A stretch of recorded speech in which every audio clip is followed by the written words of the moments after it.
Hello everyone! Nandito kami sa camping ground ng mga RV ngayon. Samahan nyo akong experience ang living inside the RV trailer. So ayan, kung nakikita nyo sa paligid, puro RV trailer ang nakapark. Pero meron din parking na pang tent lang or pang car lang on the other side. But this side is all RV. So samahan nyo akong i-experience o i-enjoy ang pagtira sa RV trailer ng isang araw or 2 days and 1 night. So halika na kayo at ipakikita ko sa inyo at ipapasilip ko sa inyo ang paligid kung saan kami nagka-camping.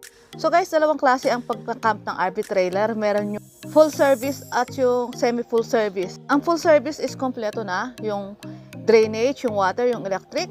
Mostly gumagamit ng full service ay yung mga RV trailer na may mga washroom or may mga kitchen. Para makonek nila yung kanilang kuryente, yung kanilang washroom at kanilang kitchen sa service ng campground.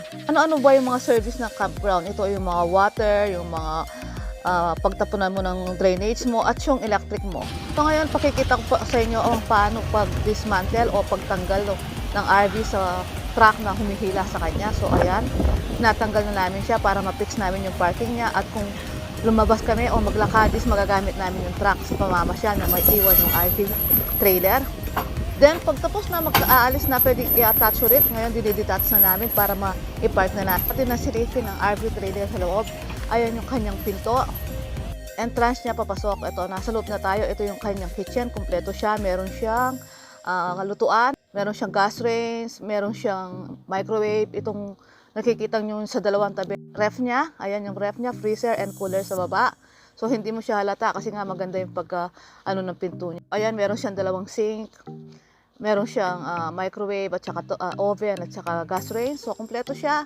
All in the other side ang kanyang TV. Yung kwartong nakikita nyo yan, isang kanyang master bedroom na may queen bed size. Ayan, nasa loob na tayo ng master bedroom. Ayan, sorry sa picture ko, nakita ko dyan.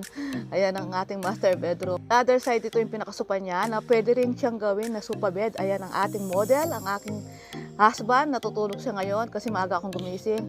On the other side ng ating kitchen, kung makikita nyo, ito pa rin yung kitchen natin. Yan, kompleto siya. So wala na kayong dapat pang intindihin. Basta't may RV kayo. So cool ka nang matulog, mag-overnight, mag-camping. So pakita natin yung other side ng ating RV. Yan yung rep. So pakita natin, ito yung ating entertainment center. Sa likod niyan isang kanyang master bedroom. Ito yung pinto. Ikot natin yung camera at pakita natin yung ibang portion ng RV camp trailer. So, nakita nyo na yan, yung rep. Itong side na to, nasa tabi ng washroom, ay ang double deck na pwedeng matulog ang 4 na katao. Ayan, up and down siya. 2 sa taas, 2 sa baba. Pwede rin ang 3. Ayan. At katabi niya yun ang kanyang washroom. Service washroom ito kasi naka-attach na yung tubig niya at saka yung drainage niya sa campground. So, ayan yung kanyang inodoro. Madali lang yan. Pag pinlas mo yan, diretso na yan. So, mamaya pakikita ko paano siya i-plus. Ito yung shower niya, may complete shower siya, may bathroom siya. So, ayan siya.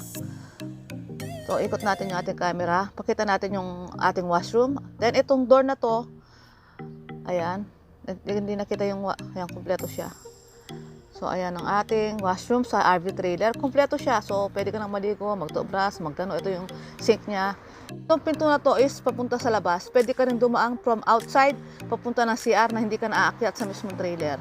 At itong pinto na to is yung nanggaling ka sa mismong loob ng RV. So, ayan o. Pagdadaan ka dito, mismo loob ng RV, papasok ng washroom. So, ayan ang washroom niya. So, pagkikita ko sa inyo paano i-flush yung washroom at gaano siya ka-pressure. So, apakan lang yun. Magpa-flush na siyang kusa. Diretso na siya yung magaling dyan, diretso na sa drainage ng camping site. So, nasa labas na tayo ng campground ngayon. Ito yung pinto, papasok. At ito yung mga, kung ano yung mga utilities na pwede mong gamitin, mga road utilities na pwede mong gamitin. Itong pinto na to, ito yung pinto ng CR sa loob. Tapos ito yung ating vampire. Yan, yung pinto na yan. Pwede kang pumunta rito papunta ng CR na hindi ka nadadaan sa main door. So kung galing ka sa labas nagmamadali ka, pwede ka nang pumunta dyan, papunta ng CR diretso. So yan yung CR galing sa labas. So ikutin natin yung ating RV camping trailer. Kung paano kinukonekta yung mga ating services like yung water, drainage at saka yung electrical. So ayan, ito napupush yan. Ito yung pinaka sofa bed niya at saka yung dining. Pwede mo itulak yan, magpa-flat yan, magpapantay yan sa trailer natin. So ito yung mga services na offer ng campground. Ito yung kung saan yung drainage natin, yung mga inodoro natin, yung mga sink, yung tubig na nanggagaling doon. Pressurize yan. Pag pinlas mo na yung inodoro mo, pressurize yan, hihilayan niya na, higupin niya na. Ito, yung green is yung ating water. So, kukunik natin sa RV natin yung water para umandar yung mga lababo natin, yung mga banyo natin, yung tubig doon. At yung orange doon is yung electric natin. Ikukunik natin dyan yung pinaka-main electric natin para magamit natin yung electric ng RV. So, ayan. Nakikita ko sa inyo kung paano mag-work yung full service na campground. Ayan. Ito, yan. I-disconnect na natin. Diyan, connect na natin yung tubig. Ayan. So, yung green na yan is connection para sa tubig. Ito yung pinaka-post niya. Kukonek natin sa RV natin yung tubig. So, pagtatanggalin naman is lilinisin lang. So, pakikita ko sa inyo paano pagtanggal ng ating drainage sa inodoro, sa lababo, sa sinks. So, ayan siya. Kukunek mo lang yan, pero tatanggalin na natin. Huwag kayong mag-alala, malinis na yan kasi pressurize yung mga pag-plus dito. Pag pinlas mo, hihigupin na siya, diretso pressure, wala nang may iwan dyan sa hose na yan. So, ang gagawin lang natin is lilinisin natin para matanggal yung amoy o kung meron mang natira pa. So, pakikita natin sa inyo kung paano siya linisin at i-detach sa ating trailer. I-spray lang natin ng tubig yung mismo hose. Kasi yung kung may amoy man natira o dumi na kanin-kanin na maliliit is matatanggal at matatanggal din yung amoy ng ating hose na pinagkonektan natin ng RV from drainage. Kasi yung hose na yan is drainage. Itututok lang natin sa drainage nila yung hose natin sa RV. So ayan, babanlawan na. Binabalawan natin para yung amoy, yung panghe or ano. Then dito natin ilalagay yan. Pag nabanlawan nga yan, dyan natin ilalagay kasing haba lang nun. So ayan. So mga kaswak, pinakita ko na sa inyo kung paano ang itsura ng RV trailer na pwedeng pang campingan. Pinakita ko na rin sa inyo paano yung full service ng isang camping ground. At as I said, yung overlap na yan is tinutulak lang yan para magpantay mismo sa truck. So ayan. Ayan ang paikot ng ating RV trailer. Ang ganito is nasa 35,000 Canadian dollars ang price ng isang ganito yung hinihila.